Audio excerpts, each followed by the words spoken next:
Hello, everyone. Good afternoon and welcome. Welcome to the, we have our small business owner and entrepreneurship panel celebrating Hispanic Heritage Month at Hudson County Community College in collaboration with the Statewide Hispanic Chamber of Commerce of New Jersey. Today, you'll hear from three small business entrepreneurs in our area from three different fields and backgrounds that will talk a little bit about their career path, their educational background, how they've been able to overcome the COVID-19 impact on businesses, and share some advice with you today. So we have some questions for our panelists, but of course, if you have any questions, feel free to put them in the chat. We will have an open Q&A opportunity at the end of the day. So I'm going to start by introducing our panelists and giving them an opportunity to share a little bit of their background and their story. And then we will get into our questions. I'm Veronica Girasima from Hudson County Community College. I did not introduce myself, that's probably important. So Moises, I'm going to start with you, Moises Luque, and go for it. Hi, good afternoon, everyone. My name is Moises Luque, and I am the owner of Supreme Green Team, LLC. I'm also a proud member of the Statewide Hispanic Chamber of Commerce. So a little bit about myself. I own a transportation company that in 2022 will go completely green. I'll have a complete electric fleet. A little bit about my background. I have 16 years in the electrical utility industry. I also, after that, ran a substance abuse program to help people recover from substance use disorder. And I got my degree finally in business management with a human resource focus. I want to thank Hudson Community College and the Chamber for giving me the opportunity to present at this panel today. Thank you. Thank you so much. Chef Alejandro, we'll go with you next. Hi, good afternoon, everyone. I'm Alejandro Ferrer. I live in New Jersey, Jersey City, and I'm a chef, and I studied the HCCC program, and for me, it was an amazing experience because that made me realize and make me believe in myself to create my idea and put it together and make it true. What can I say about myself? I'm a chef. I started in Argentina. I came from Venezuela, so I'm 100% Latino. And now I'm in this wonderful community of Latinos, and that made me feel much better in this country. Thank you so much for the opportunity. Thank you so much. And Monica? Hi, everybody. My name is Monica Martinez Milan, and I'd like to thank Hudson Community College as well as the Statewide Hispanic Chamber of Commerce for such an amazing opportunity for us to share and collaborate with everyone. I wish I had more of this when I was younger, but this is great that we're pushing this through and supporting each other. And I give a lot of credit to the folks that are on the call, because this is how, after COVID, this is my thing now. It's staying in touch with people and learning from each other. I'm a small business owner. I'm a Latina, a daughter of inmigrantes. I started off in corporate America right after graduating from St. John's University. And prior to that, my parents owned a small business in Newark. So I learned a lot about that, being a daughter of Latinos in Newark. I learned a lot about working with people. I'm a board member of the Statewide Hispanic Chamber of Commerce of New Jersey. And I also am a graduate of two of their programs, the Hispanic Entrepreneurship Training Program, as well as the Latina Entrepreneurship Training Series, which saved me, especially during the last year, during all of the COVID shuffle that we had to deal with. I currently own a hatchet throwing business located on Route 22 in Greenbrook, New Jersey. It's called Stumpy's. And luckily enough, we are pushing forward. I'm not letting everything that we went through take me down. And we're opening one in Hudson County, which is, I'm so happy because I grew up in Newark and in Kearney. So I'm a Essex and Hudson County girl. Thank you so much. Thank you. And Monica, we'll actually continue going a little bit deeper into your story. So you gave a little bit of an overview, but are you able to start a little bit, a little more at the beginning, talking about your family's influence on being a small business owner and entrepreneur? We have obviously students who are in the audience looking to start up their own businesses and understand what that path looks like. Can you share a little bit about your story and your educational path and a little bit more about the programs you're able to take advantage of? Absolutely. So my parents are immigrants, in their country, they were someone when they were there, and then they came here to pursue their dreams and they had to start all over again.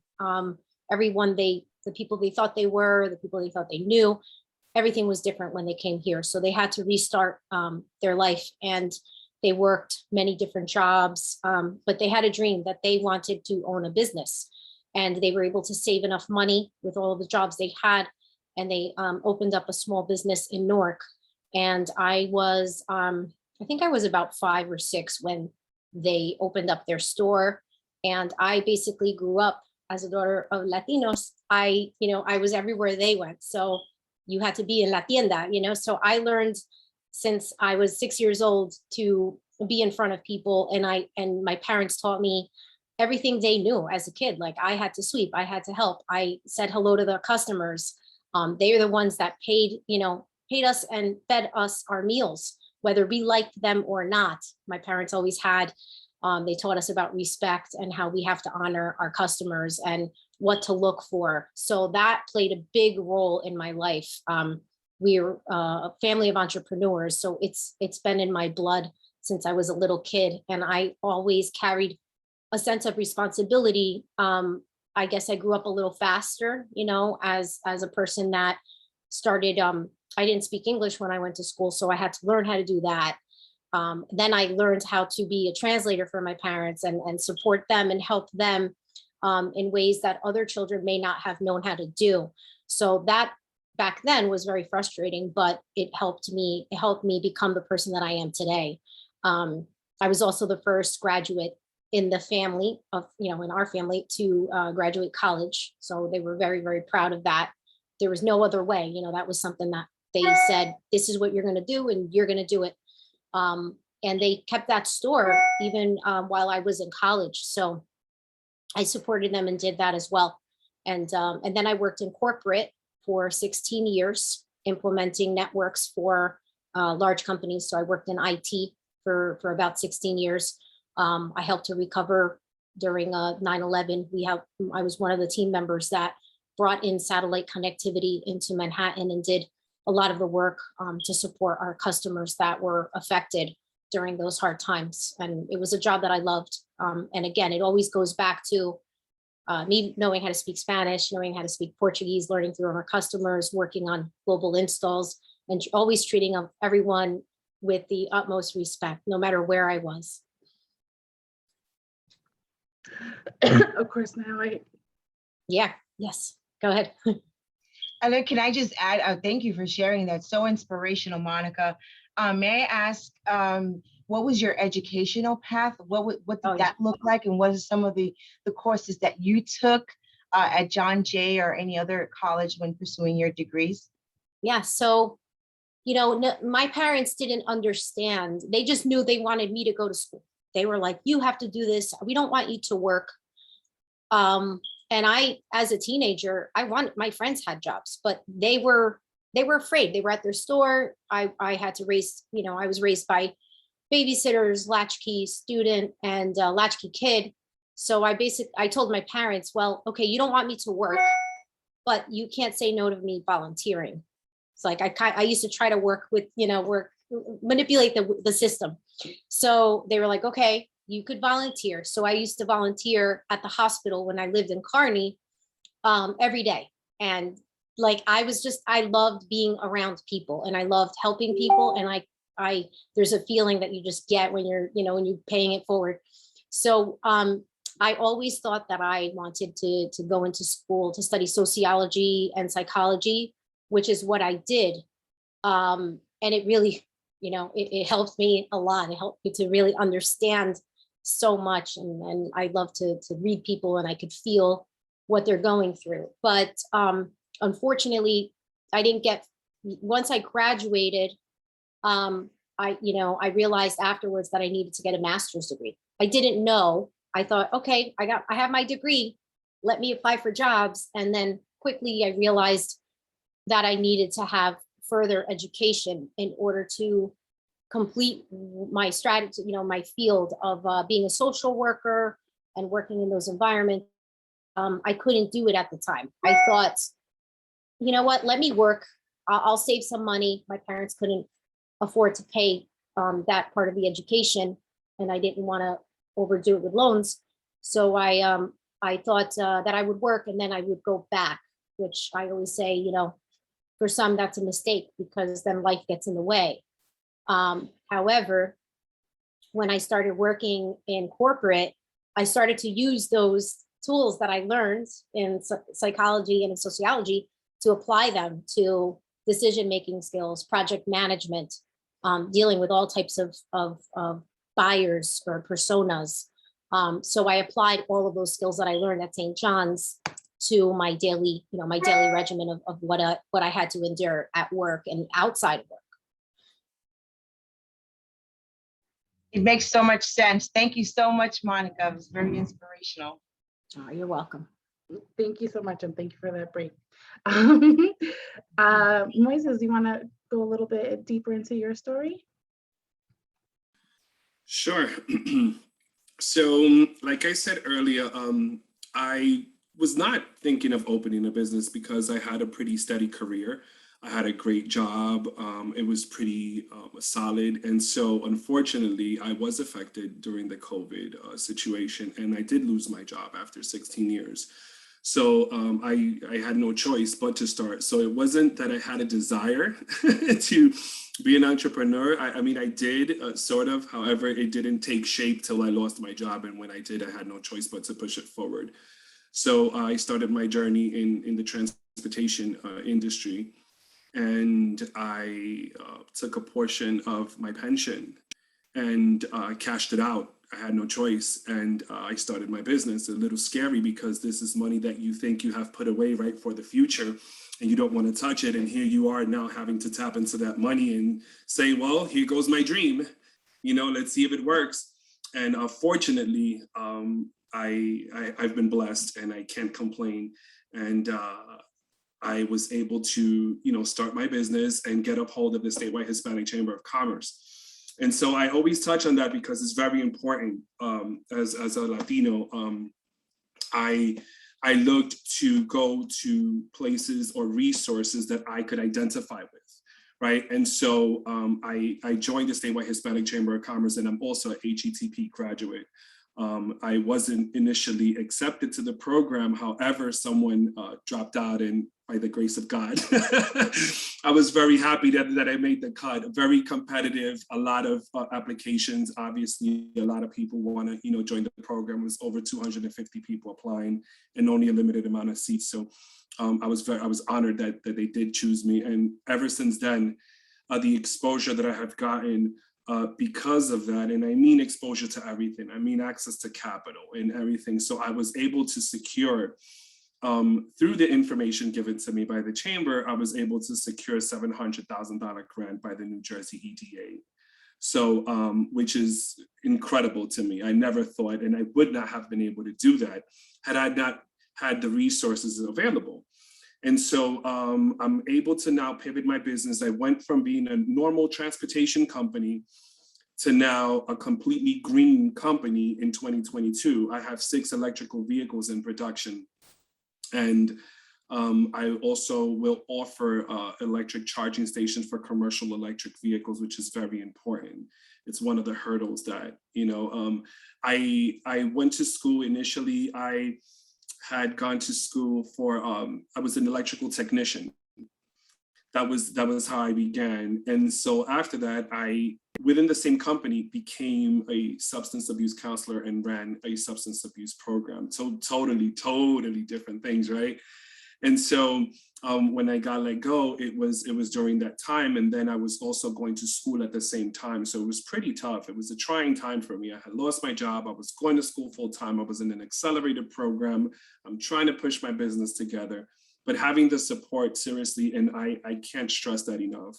And I mean it from the bottom of my heart, having my familia and the Statewide Hispanic Chamber of Commerce and their assistance has made all the difference to me in the world. So now, fast forward, I'm here and looking forward to, developing my business and being able to pay it forward and have a positive impact in public health in our community.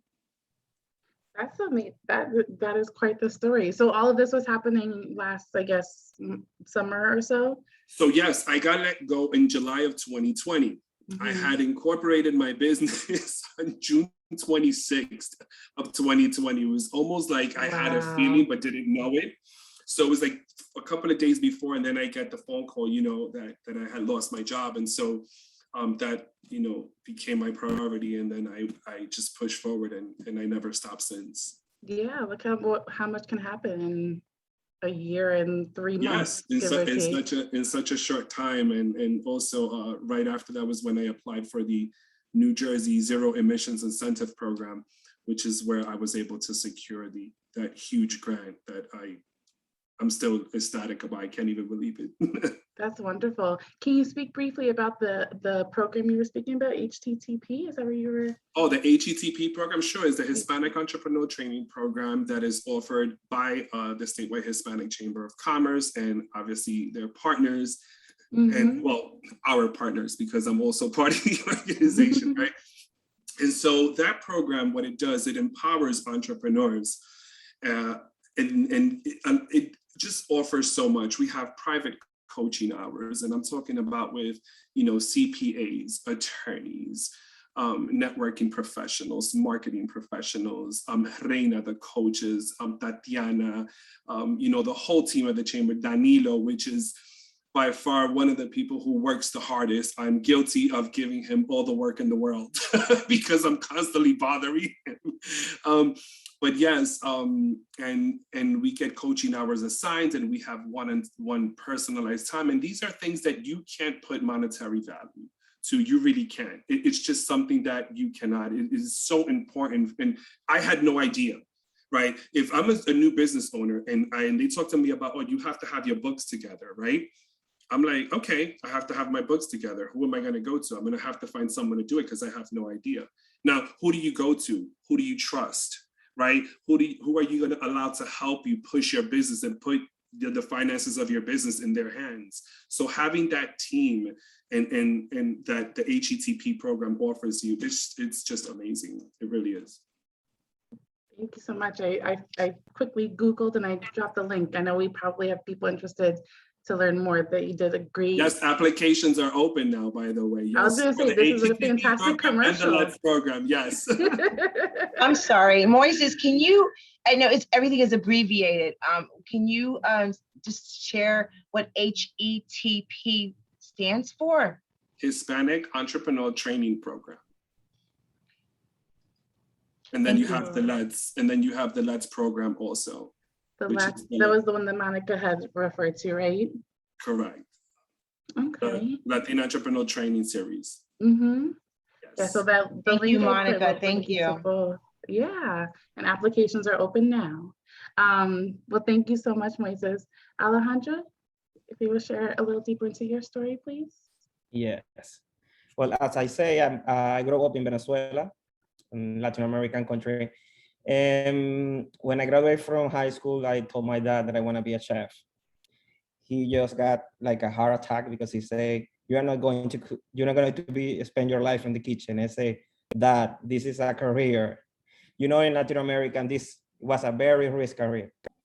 And as Monica said, we have to figure it out. Okay, this is what I want to study, but we have to take another path. And I say, well, what can I do? He say, go to the college and see what career you want. And I say, damn, okay. I gotta go to the college. I study engineer. I think nobody knows in the programs that I'm an engineer also. And meanwhile, I was studying engineer, I was working with him. And when I was saving money, he said, if you can work with it, you have to work with me. And then when I graduated, I give it the title to him and I say, thank you for that.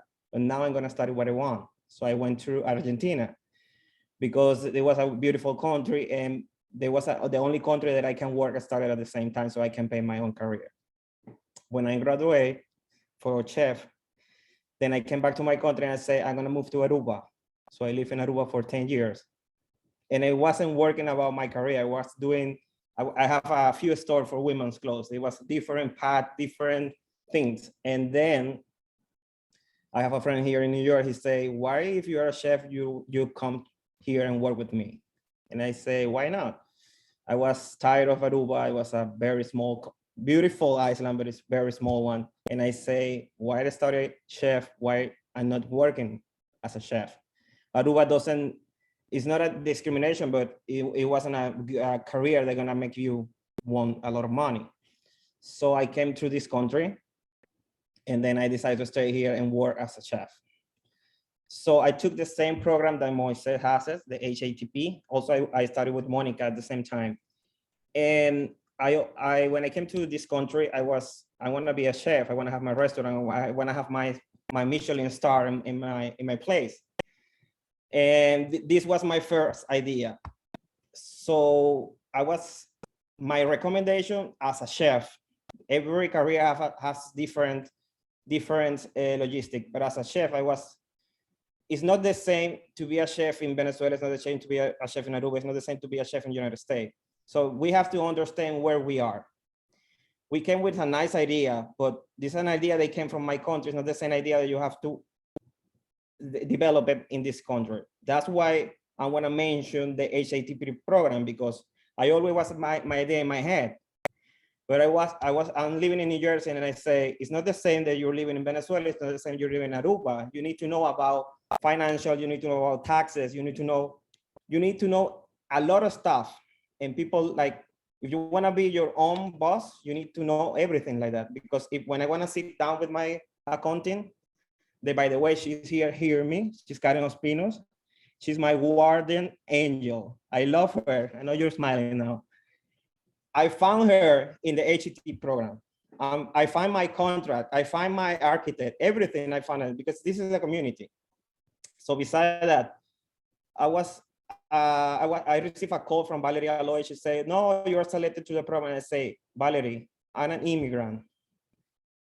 I only have a permit to work over here because I applied for asylum. That's what I wanna tell my history, because people think that if you're not a resident or you are not a citizen, you don't have the opportunity, and everyone have the opportunity over here. So nobody wanna take the risk because you don't have your residence or you're not a citizen.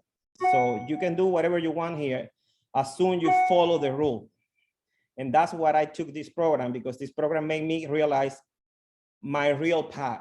And that's the path that I'm now. 2 years ago, I was expecting to open a restaurant. 2 years ago. And I signed my contract for my space the day that the country closed for the COVID-19. And I took the risk because I see whatever is happening, the program gave me the chance to do it. So I changed my idea to open a restaurant, and then I start, okay, the city is closed. Nobody's gonna come to my restaurant. Why don't we come to each place? So I start doing delivery. That's people, I know a lot of restaurant owners, they have 3, 4 stars, Michelin stars, and they was afraid to take orders online. So by the program, they helped me to do it. They help you to follow the rule, because we have to follow the rule of this country. We have to follow the rule by taxes. We have to follow the rule by, now that I'm building my restaurant, there's a lot of stuff that you have to follow, and the program helped me to do it.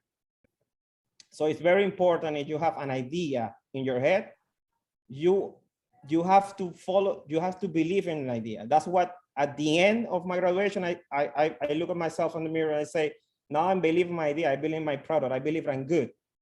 And they teach me how to build it. Mm-hmm. So my biggest recommendation to all of the students over here, it's find the help of your business, because everyone here this is a community, this is a familia. To tell you an example, when we graduate, we create a WhatsApp group. All of the students are in this WhatsApp. Every time that I need something, I just write it down on the chat and I found it. It's better than Google. because Google don't know you. All of these people know you. Every time that I need something that I don't know, I call Luis, I text Monica, I call my business advisor, Karen Ospino, I call Danilo, Maria Diaz. I don't think all of these people that I'm naming over here, there's a huge connection. They're better than Google.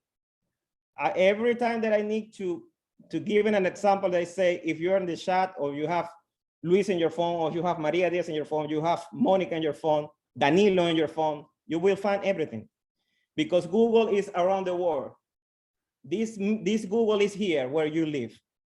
So this is my biggest recommendation. Believe in yourself and ask for help. Because it's not, do you have an idea and open a restaurant? Because I know about cook, I know about a recipe, but I don't know in front of the restaurant. I don't know in the back of the business. I don't know about financial. I don't know about taxes. And this is what this program is giving to you. They believe in your idea, and they make you find the good path to your idea. In this program, I found help in my list, help with money, help with the financial, help with my accountant. I find my architect. I didn't find the chef because I'm here. But if I need a chef, I swear God, I put it on the chat and you will find it. Yeah, that's beautiful. So And Moises, sorry, go ahead. Yeah, and Moises, I think he was the last year promotion, the promo, and he knows he have the chat, and he knows that everything he needs, he's gonna find it over there. And this is a non-profit organization that help you. You don't have any idea how much this is gonna be for your business. This is like a study in a short term, a new career, because you're gonna start you're gonna learn how to be your own boss. And this is not easy, because we are in a different country where you're not in your country, and everybody is scared about it. But in this country, you have the opportunity to do whatever you want as soon as you do it well. As soon as you follow the rule, as soon you are in the good path. And that's what this program is going to help you about that. That is beautiful. I'm ecstatic that you all have this program for each other, to have found each other. Moises, I saw you wanting to say something, and I saw you put in the chat. But was there anything that you wanted to add into there? So yeah, going back to piggyback over what Alejandro said, he's absolutely right about how close we all are. So there isn't any competition between any of the business owners here at the chamber, right? And in these programs, there's only collaboration. And that's what makes it so unique and so wonderful, that no one feels like they're stepping on anybody's toes, or that I'm taking from here, or I'm going to do this. It's the total opposite. We work to help each other and empower each other, minority, women, whatever it is. We just all collaborate with each other, and that's what makes it that unique. You know, so I'm definitely also very fortunate to be a part. Yeah. Monica? Yeah, so it's like, it's all what you put into it. And I've heard a few of our chairman says it all the time, Luis, it's like getting a membership to a gym, right? And it's with everything that we do. It's not just with the chamber, but if you get a membership to the gym and you don't go, it gives you nothing. You're just spending your money, but it gives you nothing. Absolutely. But you know, it's the same as with taking the classes at the university, enrolling in any kind of program, joining another chamber. You have to put your energy into it as well. Expect nothing in return, but things will start to come in that direction, you know, in the direction of what you're putting out there. So I'm on the same page as them. And I was just thinking, with everybody that's on this call, I have a colleague of mine that, you know, is based out of Somerset County here, and she's always there supporting. You know, she saw that I posted this, and she wants to bring her energy into this forum. And she's not a student, she's not a member of our Hispanic chamber, but she's here to collaborate, right? Moises, something that I learned it. It's what helped me pivot my business during COVID. We're a venue that entertains people, helps people relieve their stress, release energy, do team building, and it was closed for 5 months during COVID. So what I did is I didn't want any stagnation to get in the way. And I started to collaborate with, you know, I was like, what am I going to do? How are we going to survive? We're shut down for 5 months. But I churned that energy and I turned it into something else and collaborated with so many of the people within our organization and other organizations to help them, to help get information, to help get grants. I had competitors reaching out to me, asking for help. Hey, how did you do this? How did you? And I didn't say no, I'm not going to give you my secret recipe. No, I helped them. So I made it my mission. And that's what came to me during COVID, is that I do not want to see a small business die. And I don't want to see the dreams of the students on this call or anyone on this call to die because they're afraid to open a micro business or a small business in our area. We need that. We need to have these businesses open because they do help eliminate poverty. You know, there are studies that our organization, the Chamber, shares about owning a micro business that helps to eliminate poverty. So we cannot let them die. We need calls like this, and we need to collaborate and share and inspire, because I will not let that happen. I think that that's beautiful. And, you know, a big underlying tone of that, all this is really coming out of COVID-19 with hope, and being able to pivot. And a couple of you have spoken about that already. Anything else you want to share about just kind of, you know, COVID hits? I know, Moises, I mean, COVID hits and everything almost starts over again. But anything you want to share about overcoming the past year and a half and what the future looks like, especially after everything you've learned, the shift in the consumer, just technology, everything has changed. But I think it's really opened a lot of opportunities, like everyone is saying. Anybody want to share anything additional to the impact of COVID on your business and how you've been able to pivot and look ahead? I can say something, or Moises can say. No, go ahead, Alejandro. Yeah, I didn't talk too much about my business. I start my idea as a restaurant, and then I was scared about to open a restaurant because, as I say, it's not the country you grow up. You don't know the law. You don't know. Then I started the program. When I started the program, then came the COVID. Also, we started like doing class like in the Hudson in the university, and then we start doing everything online. And I say I'm gonna wait, because I don't know when it's going to happen. And I start doing the farmers market. And Tatiana told me, why are you doing the farmers market? I'm just selling my products, some of the product that I made, something easy that people can grab and go. And I'm taking their data and the information, and everybody was like, farmers markets only open 3 months a year.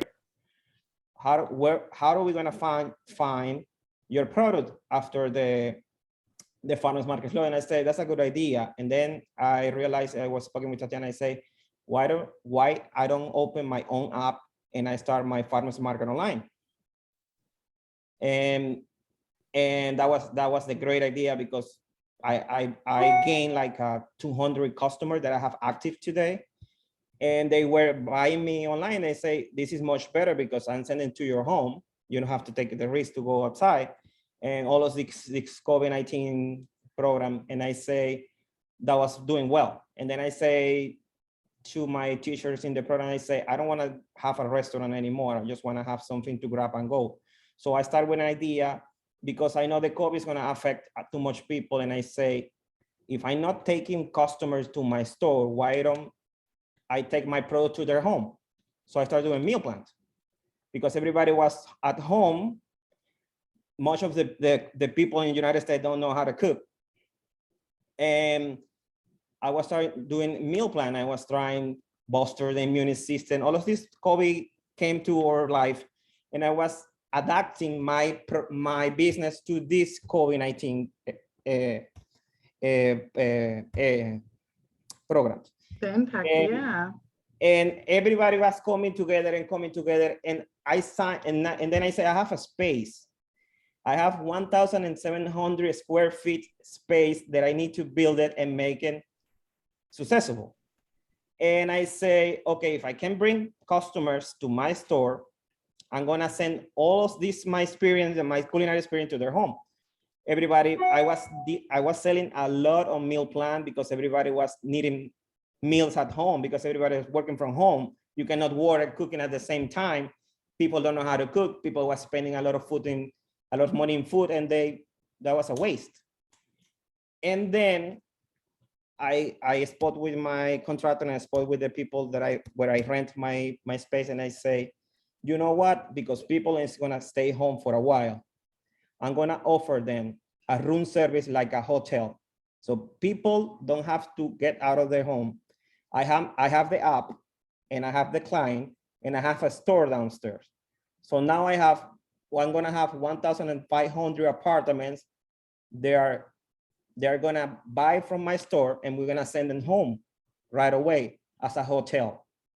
So everything came together with the COVID-19. Beside that, thanks God, I have a successful idea. And from a restaurant, now I'm gonna have organic market. People can come if they want to eat it in my place, or we can send them home. And beside that, I have a lot of friends that have restaurants. And as Monica said, we have to help, because if I have another market next to me, it's not gonna be a competition, because I know my product is good, but I know all of my customers, they're not gonna buy from me 100% of the time, because they're gonna get tired. So I need another place that sells the same food like me to compare which one is better. Maybe theirs better, mine's better, because it's not a competition. Don't be afraid you have a next door another restaurant, because there's a lot of people living in this country. A lot of communities, that you cannot even think about it. When I make my marketing plan with Tatiana and Reina, and they say, you have to take a look where you have on the side of your restaurant, because maybe, and they were so true, maybe you are not gonna be available to fill all of this person that you have outside. And that's true, because you see a building, they have 1,000 apartment families. So it's a lot of people. So people is afraid of that. So I started talking with all of this. Even my friend that they hired me at the beginning when I came to this country, he told me, I'm gonna close my restaurant. Why? Because I'm fine dining a restaurant, and I cannot offer my food to go away with a Uber Eats, Grubhub. And I say, why not? People, they need to eat their food. People, they're gonna get tired of all what they have around. So you have to send to your customer that idea. Now they have to eat at home. So why don't you sign up on Grubhub, all of these platforms? No, they taking too much money from you, but they making successful your business, because there are a lot of promotion from there that you have to pay for. And you have the platform. Why don't you sell online? And everybody was very hard at the beginning, but I help a lot of people that they was like afraid to go online or sell on all of these applications, and say, why? COVID-19 come on this year, but this is something on the future.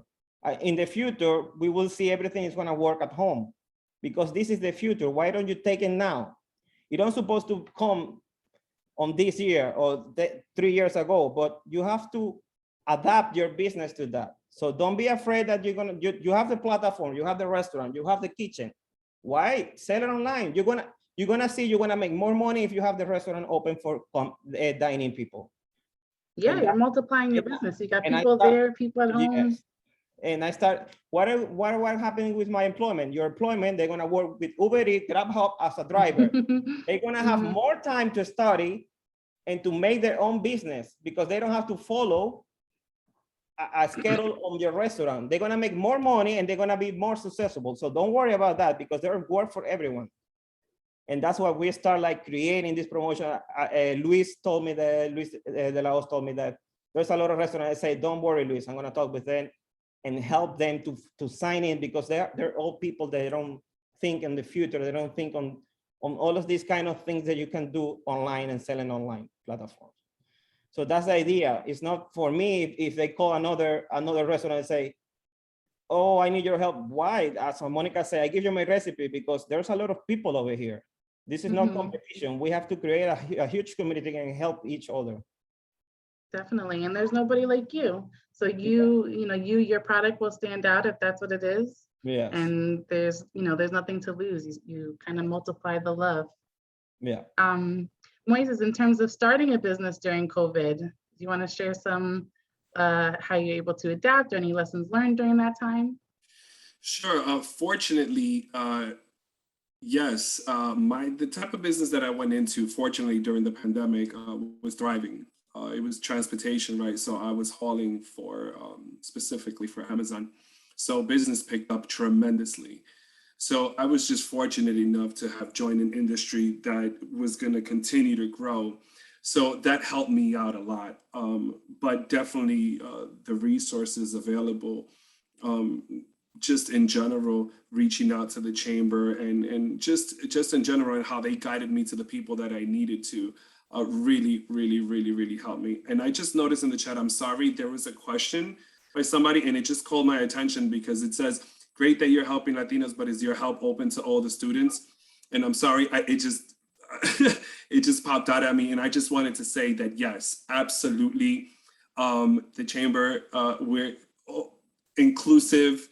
This is not limited, although yes, we are highlighting Hispanic Heritage Month and, and yes, I am Latino. However, no, everyone is welcome to join the chamber, and the resources and the help is available to everybody, not just Hispanics, Latinos. So I just wanted to touch on that. So I want to add, even and during COVID, I mean, to be a member of the chamber, most chambers, there's always a fee that the organization, the company would pay depending on the size of employees you have.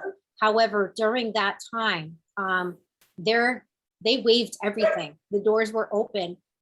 I can't even, we have some people on the call, cannot even tell you how many companies we helped through the chamber to apply for the loans and the grants. I mean, they were processing hundreds of applications, and they didn't ask for anything, not a penny in return, just open doors to help anyone that needed the help.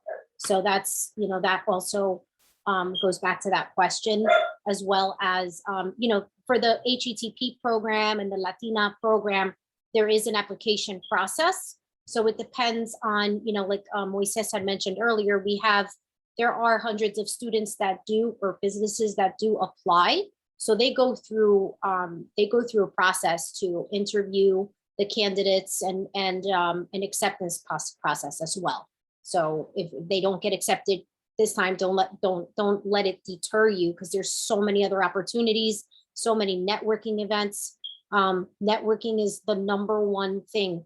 Even if you have not opened your business, but you're out, you're trying to discover what it is that you want to do. Network. It breaks fear, because walking into a room or getting on a Zoom call with a lot of people that we don't know, a lot of us do have that fear. But in order to be a go-getter and learn and collaborate, we have to put the fear aside. You be the driver, let the fear be the passenger, and break these opportunities open by networking. So I recommend that for anyone that is interested or thinking of opening a business or taking classes at the college. Networking is key. Thank you. So I'm going to open up shortly for questions, but I do want to ask, we are celebrating Hispanic Heritage Month, and we've talked a lot about kind of having that community of people, whether Hispanic, Latino or not. But can you speak a little bit about the importance of celebrating Hispanic Heritage Month, or how your heritage has played a role in the work that you do? We can start with anybody who has Moises? So I'll start. Yes, thank you. So it definitely is it's a huge part of everything that I do, right? Especially during Hispanic Heritage Month. But it definitely has helped me. Just to point out, I am minority certified in the state of New Jersey, okay? And I'm also small business enterprise. And I spoke about before about how I got that grant from the New Jersey EDA, right? Just to let you know that I was able to secure, I told you I have 6 vehicles in production, right? So each one was a different voucher. To apply for each vehicle voucher, I had to apply for each single one.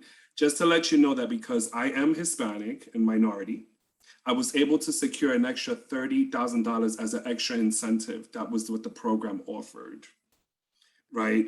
So for minority owned. So going back, it just happened to be that I'm Hispanic, right? So it wasn't only offered to Hispanics, right? However, it just happens to be that I'm a Hispanic minority. So I was able to secure an extra amount of money. So that alone helped me secure that money that otherwise, I will tell you right now, I would not be able to do it on my own. The upfront cost of those electrical vehicles are astronomical. At the cheapest, $260,000 a vehicle, the ones that I ordered. So, you know, being able to secure an extra amount of money because you're a minority-owned business, that just shows the importance, right, of getting certified and being a minority, and in this case, being Hispanic. So I just wanted to point that out. Thank you. Yeah, and those programs are extremely important. We know, especially in businesses and especially in contracting and, you know, going for bids and different things along those lines. Sometimes the minority-owned businesses don't quite have the same kind of, you know, leg up or reach as some of, you know, other businesses. So the more that we can build each other up, the more that we can get into the spaces that maybe we didn't have the chance to get into before. And that's how we continue to close that equity gap and expand out on opportunities. Anybody else want to share thoughts around Hispanic Heritage Month and how your heritage has impacted your work? Hi, I'll go next, Veronica. So my family, you know, they all came over to this country and they learned how to adapt. Like Alejandro was saying, they learned how to, you know, follow the rules and do everything. But when they came here, you know, being Hispanic, Latino in the area that we were raised, wasn't something that was a very, you know, accepted thing to share. At least that was their experience. I grew up with their silent generation.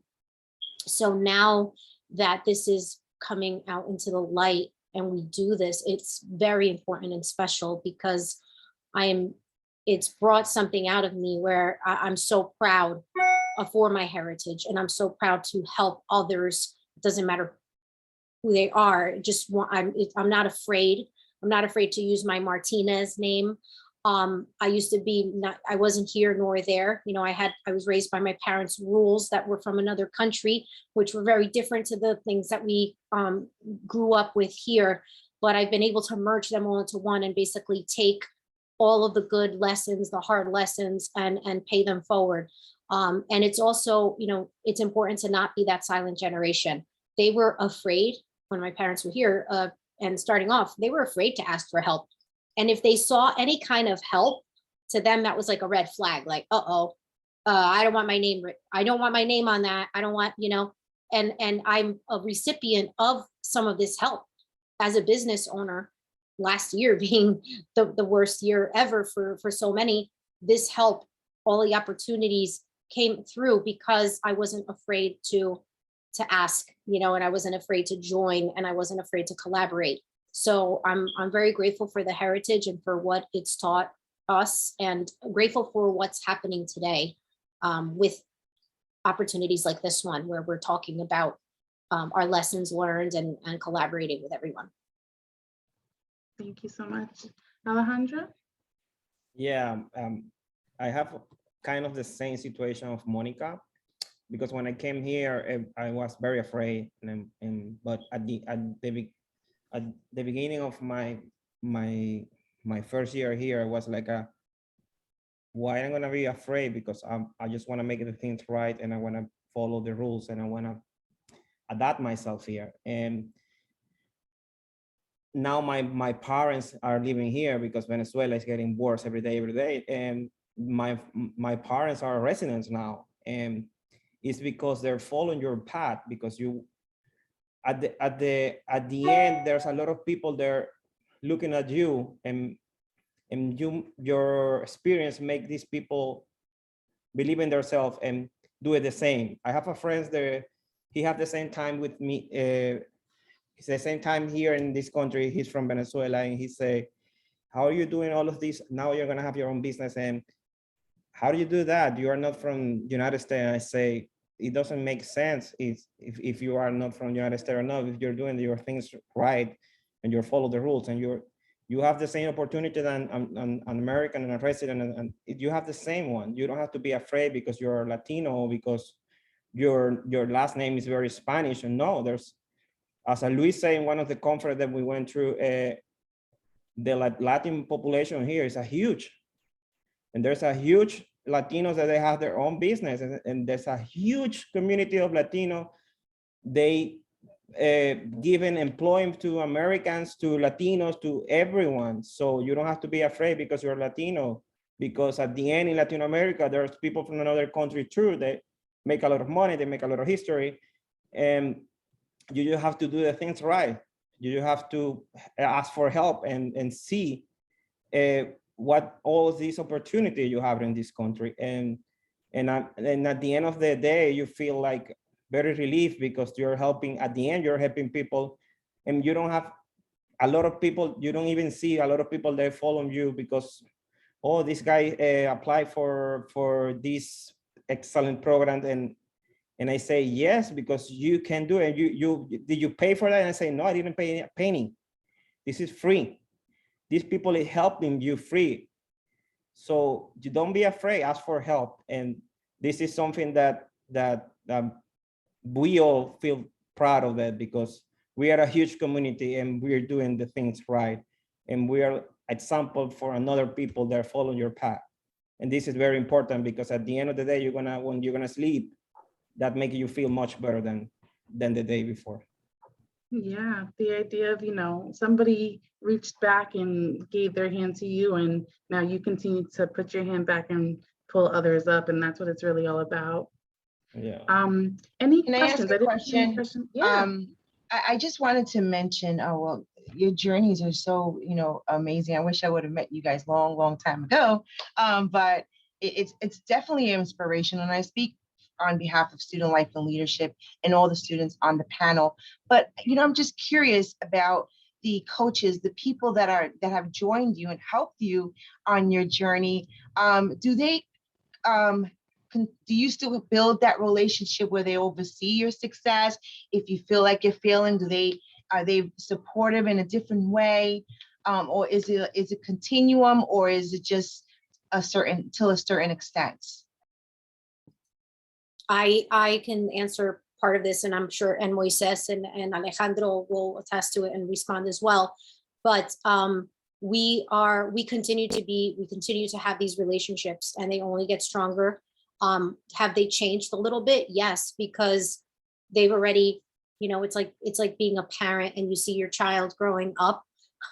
They put us through that process. And just a few months ago, I had Tatiana helping me with, rebranding my target audience and how I'm going to put together my recipe of what I'm going to do to promote the business, because it's changed, right? It's pivoted since COVID.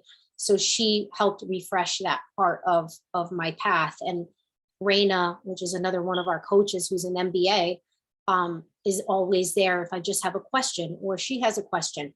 And then our class that we're part of, even the members of the class that came after me, we all reach out to each other and help each other. There's never an answer where there's no answer, or I don't know, sorry, I'm too busy. If they're busy, they'll say, hey, you know what? Can you talk to Maria, talk to Karen, talk to, Moises. Moises did something similar last week. So we're a very good group of, that's why they call it familia. At first I was like, okay, familia, like family. I don't know these people. And now I get it. Like it makes sense as to why they say that. That was well said. Thank you, Monica. Can I ask you a question? This is Professor Imam, by the way. I do appreciate very much whatever you have covered, and we are all in to help our students, particularly the dream team, I call them. Young student looking for help. Does not matter. We do not, as you know, HCC does not look for which color, which country, what age, nothing of that sort. So I would love basically to interact with you people and guide our student if it is needed. So maybe I don't want to use the word, but volunteer to you people and communicate with the student, encourage them, cajole them, help them, guide them, orient them. I am a professor, so I know how to talk to them. So Veronica, a request to you and to all of the panel members. It was a great thing. Whatever way we can help, we are here to help. Thank you. Thank you. Now we have a great relationship that's only getting stronger. We have Danilo and Jairo on the call as well. I know, like I said before, our continuing education and workforce development department in the area works very closely with the chamber a lot. Danilo, did you want to take the time to promote any additional, because I know you have a lot of programs, obviously the HETP, but there's a lot of different programs that I think our students could be able to take advantage of as well. Yes, definitely. Good afternoon, everyone. Thank you, Moises, Monica, Alejandro. We are well represented here. And also thank you all our familia. I see Maria, Karen Ospino, Jairo is here, and a lot of our members. Thank you for joining us. And I'm just wanted to, point out some important things that I think we should mention. One is the Statewide Hispanic Chamber of Commerce has recently partnered with the Hudson County Community College. This is one of the reasons we are all here supporting this event. And, part of the partnership is help and, support the students in the college. So we are here to support the students to make those connections. So if there are any participants or the students that are interested in joining the chamber and volunteering in our events, so you can make those connections, we are here to support and make that connection. I'm now working very close with Monica to create that bridge between the college and the Hispanic Chamber of Commerce. So this is part of the what is coming up, and we're still working on it. But I just wanted to mention that so everyone is aware of of that partnership that we have and that we're working on right now. Also, the HCTP program and the LETS programs. They're both free. They're fully bilingual, English and Spanish. Right now, we just recently opened the application process for 2022, and I already shared the link in the chat. And these programs and the chamber are not just for the Hispanic community. I will say that because that is one of the most common questions that I got. And we are the Hispanic Chamber of Commerce, but we are open to different communities because I know that making those connections is important. And then for us as Hispanic community to connect with non-Hispanic organizations and community, but also for those that are not Hispanic to connect with us. So I think we are here as a connector between the public sector, the private sector, the organizations, the community, and we are open to everybody. I think that's the most important thing to mention here in this meeting, in this room. I don't know if anyone has any other question. I know Angela also mentioned about the coaches and how we, keep those connections and those strategies going forward after the classes. And I was mentioning in the chat, we have Karen Ospino here in the room. Karen she was one of the LETS graduates, and she also became one of our coaches. She has been helping a lot of our businesses, not only through the HCTP and LETS programs, but also through other different initiatives and projects that the chamber run over the year. So, and this is how we connect and we support each other, like seeing Karen here supporting those small businesses is how we create that community. Also Maria Diaz from the staff, Jairo, we're familiar. And sometimes when we promote, when we delegate some responsibilities from the staff to somebody else, we mention to our partners that they're getting a package. You got the chamber, you're starting talking to me and Jairo, but then as you can see here in the room, you have the familia, you have everybody from the chamber supporting those initiatives. And that's one of the reasons we're all here. Thank you so much, Danilo. So we are at 1:31. I don't want to take too much time, but I do want to end with just kind of one piece of advice from our three. Veronica, I'm sorry. There was one student, Fatu Hams. She has a question. Very briefly, if one of you from the panel can really respond to her question, is how do you go from idea to opening a business? I mean, we could just pick someone from the panel, and if you respond maybe to that could even be our last piece. So instead of a piece of advice, the question is, how do you go from idea to opening a business? And if we can hear from each of you, not too long of an answer because we gotta be mindful of people's time, but what would be the steps that you would take, or a step that you want to make sure people take? Moises, if you're able to start. Sure.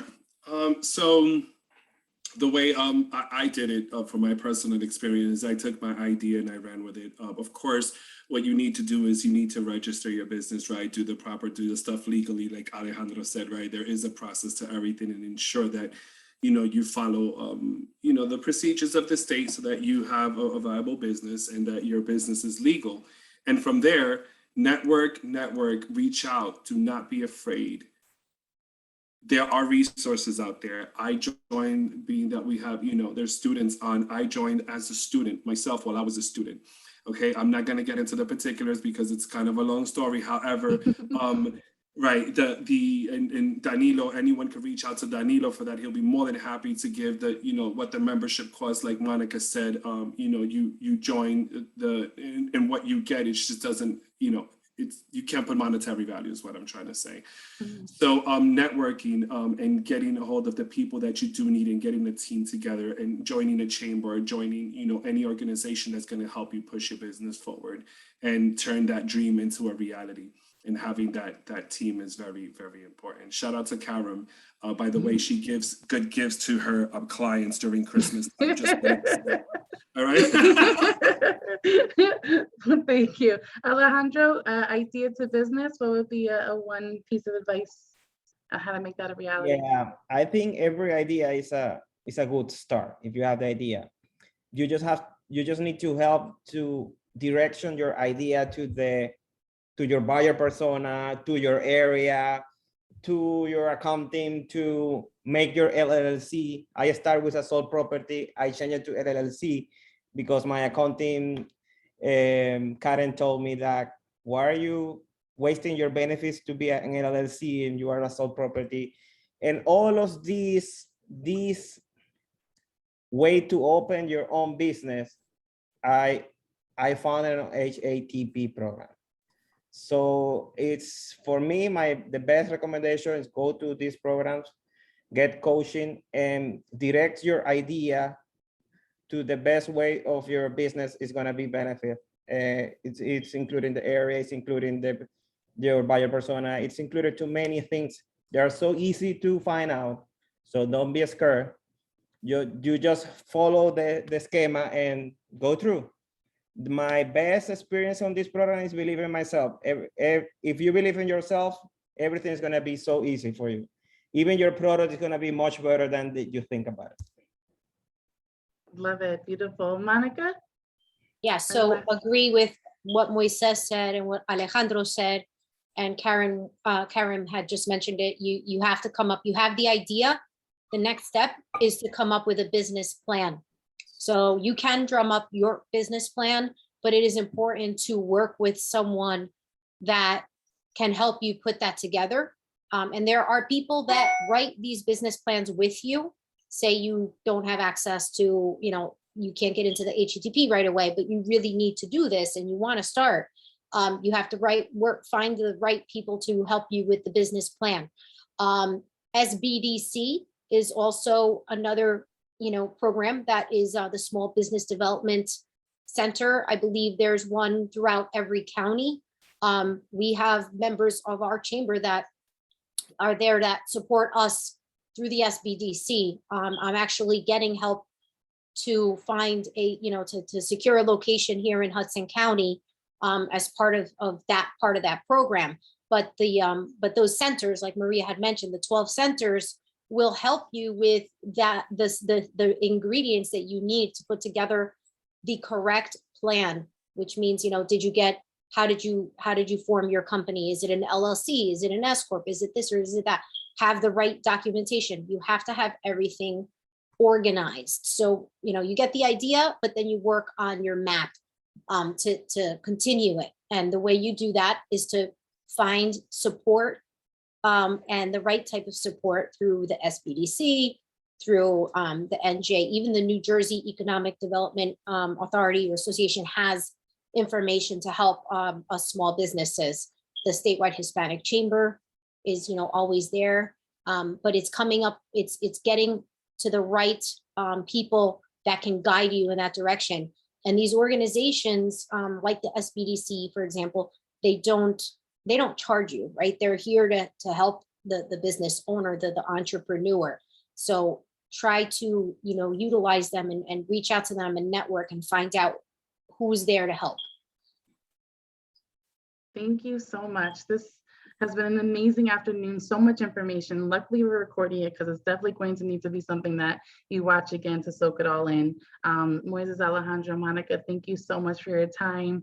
Danilo, Jairo, for your collaboration and connection. Angela and Gilda Reyes for the, it's all about collaboration. So I thank you all so much for joining us today. Our participants will be getting this recording up onto our YouTube channel, so you can watch it after the fact if you didn't catch it all, if you want to take some more notes. And thank you so much. Have a wonderful afternoon. Happy Hispanic Heritage Month. We got a few more days left, and then we keep going anyway. We celebrate all year round. But thank you again for your time and for your expertise, and we are so appreciative of you.